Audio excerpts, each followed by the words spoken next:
Hello guys and welcome to the status report highlight for the 21st of July, 2015.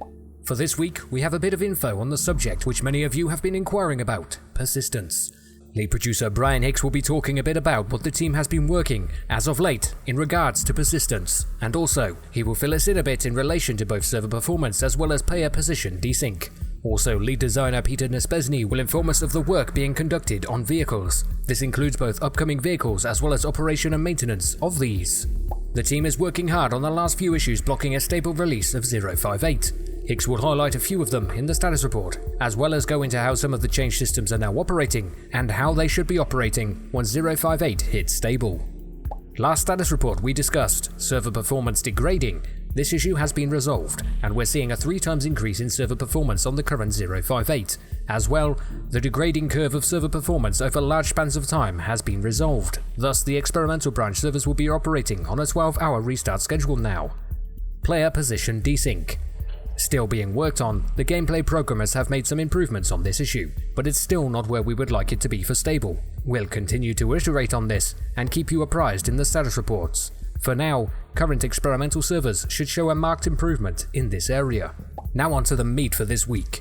As frequent experimental branch users are aware, we've been operating experimental with full persistence enabled. Dynamic events have been respawning and cleaning up, and we've been conducting extensive testing on quantity maximum cleanup and lifetime cleanup. This picture shows the loot concentration right after last Friday's experimental update. The item quantity sits right around the average of 21,000 items globally. And in this picture showing the same server 3 days later, the item quantity is the same, approximately 21,000 items globally. But the saturation is much lower, with these items massively spread out across the map. This issue can be tied to 2 issues. 1. Lifetime, age of the particular item, cleanup not functioning for items dropped on the ground, and per building maximum not yet functioning. Today's experimental build is aimed at resolving both of those issues, with the first iteration of per building maximums and bug fixing on item lifetime cleanup.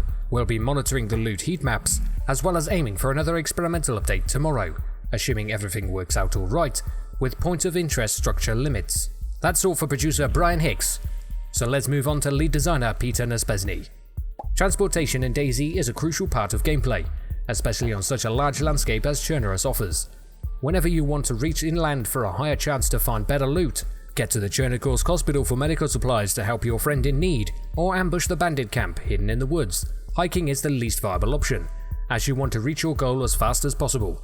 You find yourself looking for the vehicle which suits your current needs best. Version 059 will come with a big update to vehicles content, and Peter is happy to see it's shaping up pretty well. You can look forward to a car fest with 3 completely new vehicles made from scratch just for DayZ, including a slick sedan, a sturdy off-road, and a spacious bus. All of these vehicles will have different handling characteristics and specifications you can experience in real life, for example, bigger turning radius and slower acceleration of the bus, higher top speeds of the sedan, or perfect contact with uneven surfaces of the off-road.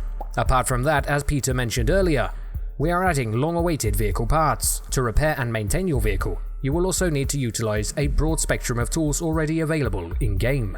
May it be a lug wrench for mounting the wheels, screwdriver to attach the doors, or wrench to connect the battery. Some of the tools will have specialized purposes like the lug wrench, while others will be used for more interactions within vehicles and its parts. Peter wants to see characters using their tools directly from hands, interacting with the exposed parts of the vehicle to reinforce the visceral experience of actual activity. All vehicles and their parts were designed, modeled and prepared accordingly to this goal. So Peter hopes it will turn out really well and adds more sophisticated gameplay instead of instant abstract actions. Peter ends his part in the status report with a hyped spirit and insight into the future, where he can see vehicles like helicopters, planes, boats and bikes. And of course, there will be bicycles. And that's all for this week's status report highlight for the 21st of July, 2015. As always, I recommend you read the status report in full for yourselves for the most amount of information that it holds. All links will be in the description, as well as for DayZ TV for your latest DayZ news and information. And I'll see you peeps next time.